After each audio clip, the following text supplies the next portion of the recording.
Tuhan tiap jam hamba perlu. Tiada suara lain yang beri teduh. Setiap jam ya Tuhan, di Kau ku perlukan. Berkatilah ku sekarang, aku datang. Ya Tuhan tiap jam hamba perlu.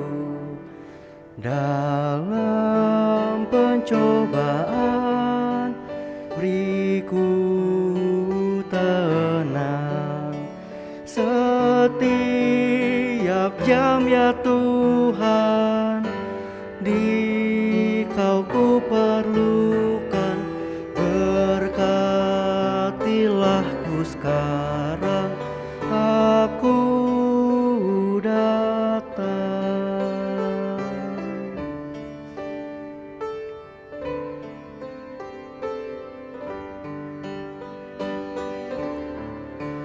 Ya Tuhan tiap jam hamba perlu. Hidup tak berguna tanpa Tuhan. Setiap jam ya Tuhan, di Kau ku perlukan. Berkatilah ku sekarang, aku datang. Mari kita berdoa. Benar Tuhan, setiap jam, setiap waktu kami memerlukan di Kau ya Tuhan. Khususnya dalam ibadah ini kami hendak mendengar, membaca firman-Mu. Tuhan memberkati waktu-waktu kami untuk mendengarkan firman-Mu. Berkati hamba-Mu yang memberitakan, supaya hamba boleh mewakili kebenaran firman Tuhan untuk mengajar, menuntun jemaat di dalam terang Injil-Mu. Dalam Kristus Yesus firman Allah yang hidup, kami sangat memerlukannya. Haleluya, amin. Saudara, mari kita membuka firman Tuhan dari Lukas yang ke-13 ayat 31 sampai 35 di bawah tema kabur tak selalu baik. Saya akan membacakannya bagi kita semuanya. Pada waktu itu datanglah beberapa orang Farisi dan berkata kepada Yesus, "Pergi dan katakanlah, tinggalkanlah tempat ini, karena Herodes hendak membunuh engkau." Jawab Yesus kepada mereka, "Pergilah dan katakanlah kepada serigala itu, Aku mengusir setan dan menyembuhkan orang pada hari ini dan besok, dan pada hari ketiga aku akan selesai. Tetapi hari ini dan besok dan lusa aku harus meneruskan perjalananku, sebab tidak semestinya seorang nabi dibunuh kalau tidak di Yerusalem. Yerusalem, Yerusalem, engkau yang membunuh nabi-nabi dan melempari dengan batu orang-orang yang diutus kepadamu. Berkali-kali aku rindu mengumpulkan anak-anakmu, sama seperti induk ayam mengumpulkan anak-anaknya di bawah sayapnya, tetapi kamu tidak mau. Sesungguhnya rumahmu ini akan ditinggalkan dan menjadi sunyi. Tetapi aku berkata kepadamu, kamu tidak akan melihat aku lagi, hingga pada saat kamu berkata, diberkatilah dia yang datang dalam nama Tuhan. Amin. Berbahagialah setiap orang yang mendengarkan firman Allah dan yang memeliharanya. Firman-Mu Tuhan, pelita bagi kakiku dan terang bagi jalanku. Hosiana. Hosiana, Hosiana, Hosiana.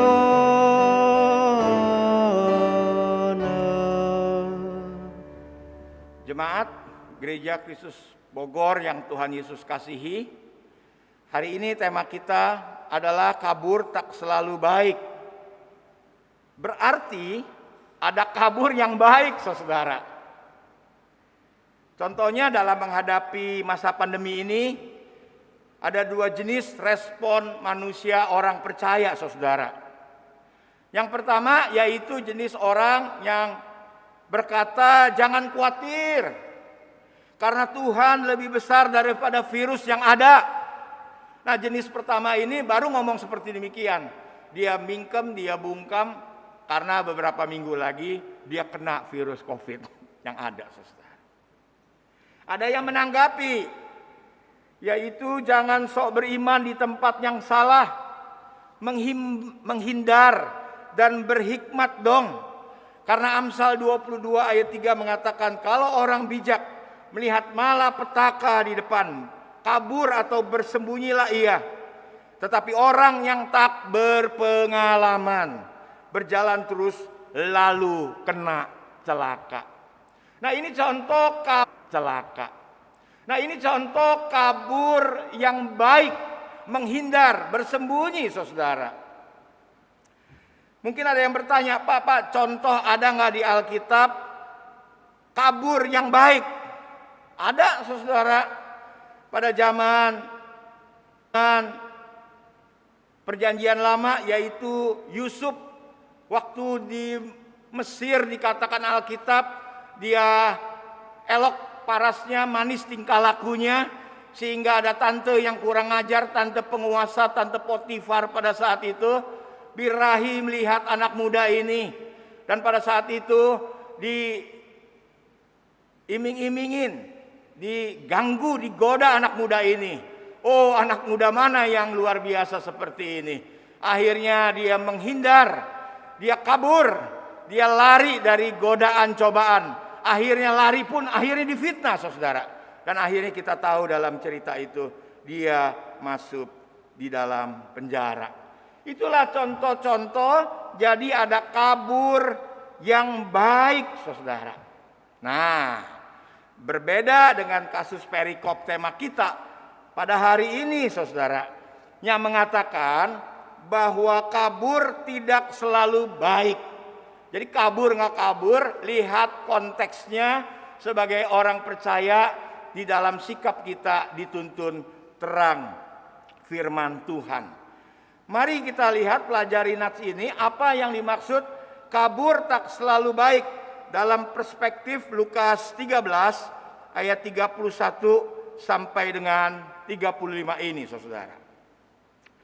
Inti berita dari perikop ini, saudara, yaitu ada ancaman Herodes akan membunuh Yesus. Tetapi tidak membuat Yesus gentar, mundur, apalagi kabur untuk menjalani misi Allah. Saya tahu dari mana? Di ayat 31. Pada waktu itu datanglah beberapa orang Farisi dan berkata kepada Yesus, "Pergilah, tinggalkanlah tempat ini, karena Herodes hendak membunuh engkau." Saudara, ini cukup mengagetkan buat kita para pembaca, karena yang memberitahu adalah orang Farisi.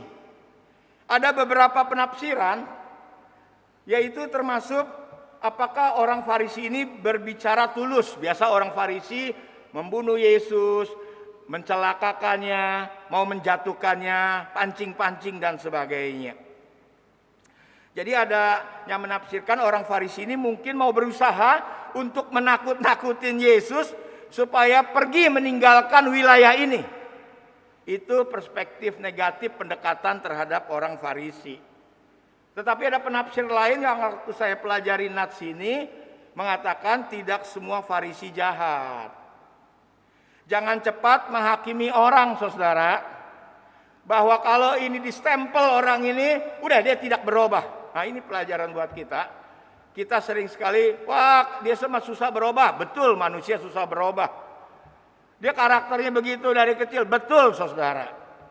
Tapi bukan tidak mungkin orang itu berubah, saudara. Nah, ini pelajaran yang baik buat kita. Jangan cepat menghakimi orang, apalagi belum mengerti banyak. Apalagi stempel orang itu sampai mati, dia begitu terus. Karena ada orang Farisi yang baik yang memberitahukan kepada Yesus bahwa Herodes akan membunuh Yesus. Saudara, sekarang dari perspektif Tuhan Yesus dalam adegan Nats ini, ayat 32. Jawab Yesus kepada mereka. Apa jawab Yesus? Pergi dan katakanlah kepada serigala itu. Waduh saudara, ini dari segi etika pasti tidak nyaman kita mendengarnya. Serigala adalah binatang yang lihai. Minimal kita tahu kalau serigala itu licik, buas, dan membinasakan. Dan ini simbol dari orang yang tidak mempunyai nilai dan makna, saudara. Iya, pergilah dan katakanlah kepada serigala itu. Dalam hal ini Yesus tegas dan sudah mengerti siapa Herodes, sehingga dia berani berkata seperti demikian. Bahkan ayat 33 dilanjutkan oleh Tuhan Yesus, boro-boro dia kabur, saudara, dia masih ada di situ. Tetapi hari ini, besok dan lusa aku harus meneruskan perjalananku. Sebab tidaklah semestinya seorang nabi dibunuh kalau tidak di Yerusalem. Kita tahu bahwa setelah itu ayat 34-35 tentang Yerusalem. Ini seruhan, Yerusalem, Yerusalem, engkau membunuh nabi-nabi dan melempar dengan batu orang-orang yang diutus kepadamu. Berkali-kali aku rindu mengumpulkan anak-anakmu sama seperti induk ayam mengumpulkan anak-anak di bawah sayapmu. Tetapi kamu tidak mau atau menolak. Saudara, di sini Kristus merapi kota ini karena kasihnya, saudara. Yesus bisa tegas, tetapi dia kasihnya sangat dalam, saudara. Dia tegas terhadap dosa dan orang yang sangat licik dan buas, tetapi dia meratapi kota itu karena kasihnya. Yesus melihat tentang masa depannya kota ini. Ini dia menyatakan, mencurahkan isi hatinya. Walaupun dia ditolak, dia curhat dan menyatakan tentang Yerusalem. Dan kita tahu dalam sejarah penghancuran bait suci pada tahun 17 Masehi dari pengusiran orang-orang Yahudi. Dan nats ini ditutup, diberkatilah dia yang datang dalam nama Tuhan. Saudara, kalimat ini sebuah kutipan dari Mazmur 118 ayat 26 yang dikenakan pada Mesias. Walaupun kejadiannya demikian, Kristus mengidentifikasikan dirinya dengan pengharapan bangsa itu. Karena dia adalah Tuhan dan Juru Selamat dunia. Saudara. Nah, dari nats yang tadi kita baca, kita dapat belajar beberapa hal dari sikap Kristus terhadap ancaman yang ada, saudara. Minimal 3 yang saya akan bagikan. Yang pertama, saudara, lihat perikop ini kita simpulkan. Sikap yang pertama, Yesus Kristus tidak kabur, saudara. Melainkan dia sedang melakukan kehendak Bapa di sorga. Di ayat 32, aku mengusir setan dan menyembuhkan orang pada hari ini dan besok. Dan pada hari yang ketiga, aku akan selesai. Artinya apa? Agendanya tetap berjalan. Tidak lari dari kenyataan. Dia tidak sebagai si pengecut, saudara. Tetapi dia berani menghadapi tantangan hidup ini, saudara. Ya bagi kita, saudara, kita mesti tahu salah satu ciri orang yang dipenuhi Roh Kudus adalah berani melakukan kebenaran atau berani karena kebenaran, saudara. Karena banyak orang Kristen itu adalah orang yang pengecut, takut, dan di dalam kehidupannya selalu menghindar. Atau kayak Pontius Pilatus, cuci tangan, saudara. Pakai orang. Nah, ini orang-orang berpikir politik. Dia takut, dia pakai orang supaya orang itu berantem sama dia. Nah, itu tidak sikap yang gentle. Orang yang dipenuhi Roh Kudus berani menghadapi tantangan hidup ini, saudara. Apa tantangan anak muda, ibu-ibu dan jemaat sekalian, saudara? Kita akan menghadapi tantangan demi tantangan. Beranikah kita menghadapi dengan baik atau kita kecut sampai ada yang ragu sama Tuhan? Atau lemah iman dan mulai mundur perlahan-lahan, saudara. Tantangan bisa terjadi kapan saja bagi siapa saja. Pada suatu saat ada ayah muda. Ayah muda ini diutus sama kantor. Mungkin dia ditugaskan di kantor di luar kota. Dia tidur di hotel, tugasnya itu bisa 1 mingguan, saudara. Dan akhirnya biasanya orang kalau pulang kantor atau ngaudit atau tugas apa gitu ya, itu sore-sore jalan-jalan. Nah di situ di daerah, jadi dia naik beca, saudara. Naik beca biasanya pergi ke alun-alun. Ini bukan masa pandemi cerita ini. Pasti dia juga mau melihat kota itu dan mencari kuliner makanan di kota itu, saudara. Dan ayah muda ini dia naik beca dan dia bilang, "Bang, anterin ke alun-alun." Akhirnya familiar dan ngobrol sama Kang beca. Nah, tukang beca itu berkata, Pak, selain saya ke alun-alun, mau nggak ditemenin? Di sini kota ini banyak yang cakep-cakep. Jadi ditawarin selimut hidup." Jadi tantangan itu macam-macam, bisa uang, bisa seks, bisa apa saja, saudara. Dan akhirnya orang ini tidak terjerumus, orang ini juga tidak takut, malahan dengan lemah lembut dia berkata, "Bang, kita ngobrol-ngobrol ya. Bapak nawarin itu, tapi bayangin kalau saya mau. Dan bayangin kalau nanti abang pulang, bapak ini pulang narik beca, istrinya lagi selingkuh dengan orang lain. Mau nggak, Bang?" Wah, abang beca itu, saudara, langsung malu tersipu-sipu karena orang ini berani menolak dengan lemah lembut, bahkan menuntun. "Pak, abang beca, kalau kita tidak mau disakitin orang, kita jangan nyakitin orang. Kalau kita tidak mau diselingkuhin atau dihianat sama istri, kita jangan." Saudara, dia bukan pendeta, dia menjadi pelita pada saat itu di tengah-tengah tantangan. Dia tidak kabur, dia tidak marah-marah, tetapi dia menuntun, menasehati, berani mengkonter dengan lemah lembut, dengan kasih, penuh dengan kerendahan hati. Pada saat itu abang becanya tidak berani apa-apa lagi, dibayar lebih dan malu, tersipu-sipu, saudara. Ya, ini salah satu contoh anak muda atau bapak muda tidak tergoda dengan dunia ini dan tidak kasar menjawab, tetapi dia berani menghadapi tantangan hidup ini, saudara. Yang kedua, sikap Yesus Kristus yaitu tidak kehilangan fokus dari pembicaraan itu, tidak memancing emosi berkelebihan. Bahkan dia bilang, "Yerusalem, Yerusalem." Ya, fokusnya menjalankan misi di dunia, fokusnya ke Yerusalem, saudara. Sebab tidaklah semestinya seorang nabi dibunuh kalau tidak di Yerusalem. Saudara, kita bisa melihat bahwa fokus Tuhan Yesus kepada hal-hal yang prinsip. Tidak gampang terpancing emosi karena mendengar Herodes yang jahat dan yang mau membunuh dia. Tapi semuanya berdasarkan firman Tuhan. Kenapa kita sering jatuh? Kita jatuh banyak kemungkinan. Karena kita lemah, karena kita belum bertobat. Dan salah satunya, hai orang Kristen, kadang-kadang karena kita berhadapan dengan orang yang lemah, saudara. Orang yang jatuh, kita terpancing. Dan kita bisa marah, dan kita bisa mundur dalam pelayanan. Karena apa? Jatuh terpancing karena kelemahan orang lain, saudara. Di sini Yesus mengajarkan kita jangan terpancing, tetapi fokus. Jangan bercabang hati, jangan bimbang. Karena orang yang bimbang, orang yang mendua hati, tidak berkenan kepada Tuhan. Hai orang Kristen, apakah iman kita melalui pandemi kita makin dikuatkan atau makin bimbang, saudara? Kok begini ya? Kok ekonomi saya begini ya? Jadi beriman lihat situasi dan kondisi.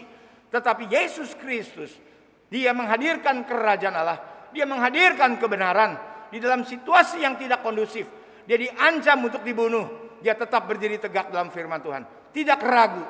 Orang yang rohani, orang yang mantap, orang yang dekat pada Tuhan, kalau ada pergumulan bukan mundur, tetapi dia sakit, dibentuk, mungkin dia nangis. Tetapi setelah semuanya itu terjadi, dia makin mantap, dibentuk, bukan kabur, bukan menggerutu, bukan mengeluh, tetapi makin mantap, makin mengandalkan Tuhan. Situasi pandemi membuat kita banyak menjadi pergumulan. Tetapi hari ini, dalam minggu Prapaskah kedua ini mengajarkan kita makin teguh dan berpaut kepada. Fokusnya adalah berdasarkan firman Tuhan. Kadang-kadang kita mengandalkan pikiran lebih daripada firman Tuhan. Kita tidur pikir. Yang ada adalah jadi ragu, saudara. Tetapi kalau kita ragu, kita minta ampun dosa, tumpangin tangan, kita berlutut, kita berdoa, baca firman. Apa prinsip firman Tuhan yang sedang saya pikirkan? Jadi kembalinya bukan di sini, tetapi kembalinya kepada prinsip firman Tuhan. Kalau Kristus pada saat itu fokus, sebab tidaklah semestinya seorang nabi dibunuh kalau tidak di Yerusalem. Amin. Yang ketiga, saudara, Yesus mengungkapkan isi hatinya dan cinta kasihnya kepada manusia yang menolaknya. Ya, Yesus pada suatu saat bisa tegas pada konteks situasi itu sangat luar biasa menghadapi Herodes, saudara. Tetapi itu tidak mengganggu cinta kasihnya kepada manusia berdosa. Termasuk dia menjalankan visinya. Dia hidup untuk mati, untuk menebus, termasuk Herodes yang mau mengancam kehidupannya, saudara. Yesus telah memberi teladan dalam kesetiaan menjalankan misi Allah sampai akhir, sampai mati di atas kayu salib, saudara.